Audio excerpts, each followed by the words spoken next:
सुप्रभात बच्चों, आपका दिन शुभ हो।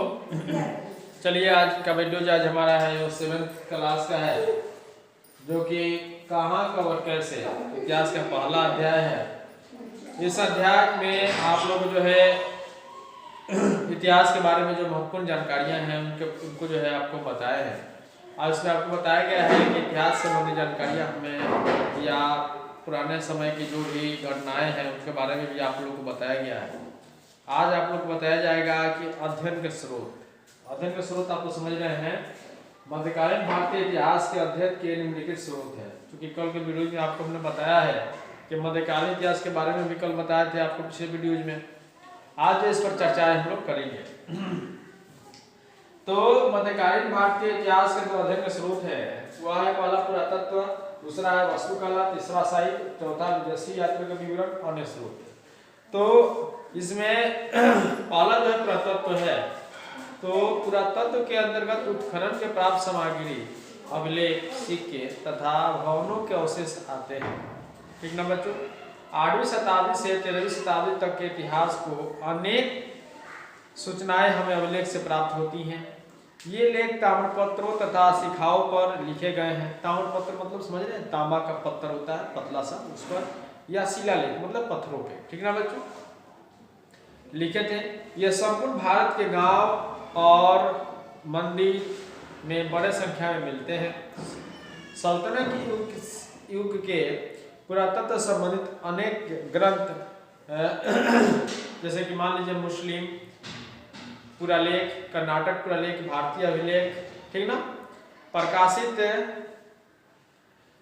हुए हैं। बच्चों तो आप लोगों को जो है बहुत प्रकार की जो भी जानकारी प्राप्त होती है पुरातत्व विभाग के खनन क्रिया के द्वारा, जो भी जैसे कि मान लीजिए कुछ ऐसी जानकारियां हैं जो पृथ्वी के अंदर मिट्टियों में दबी हुई हैं और खनन क्रिया के द्वारा जब उसको खोदा जाता है तो पुरातत्व विभाग के द्वारा जो निकलते हैं उसके आधार पर इनकी जानकारी हमें प्राप्त होती है।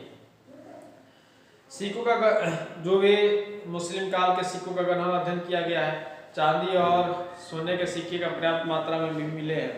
सोने चांदी के सिक्के, कुछ तांबा का जो है सिक्का जो कि हमें मिला है, उसके आधार पर भी हमें जानकारियाँ प्राप्त होती हैं। अगला है वास्तुकला।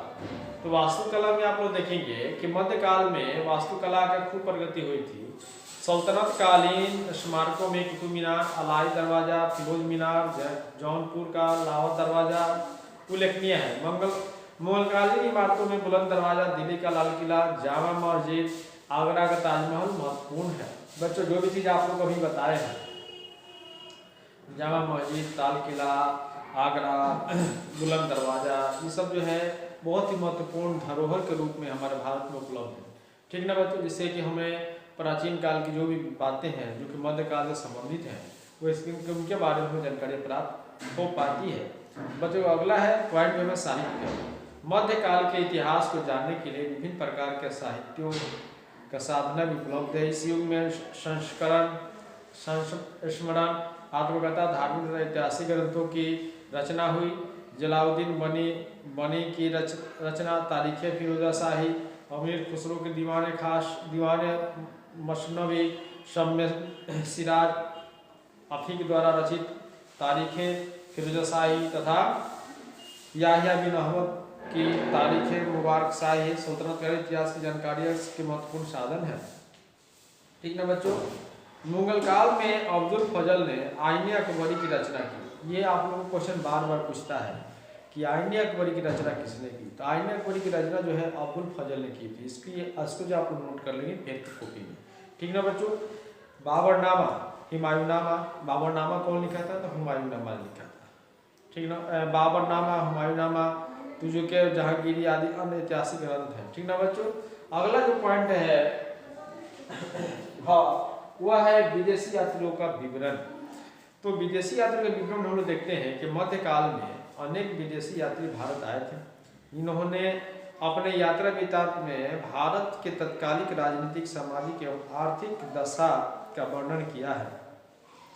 विदेशी यात्रियों में इब्न बतूता का नाम उल्लेखनीय है। उसका रहता का यात्रा विवरण तत्कालीन भारतीय जीवन के विभिन्न पहलुओं का प्रकाश डालता है।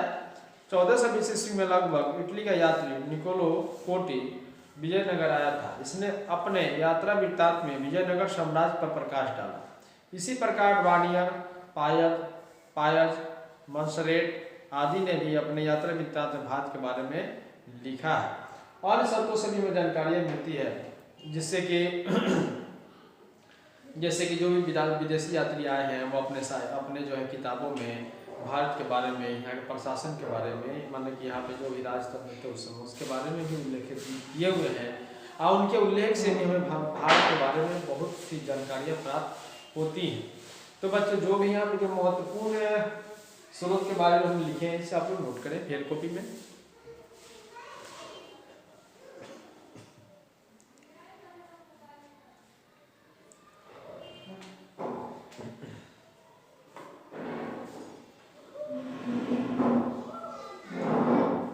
तो बच्चों आप लोग जो है मतलब घर पर पढ़ रहे होंगे, समय का सही सदुपयोग कर रहे होंगे, ठीक ना बच्चों।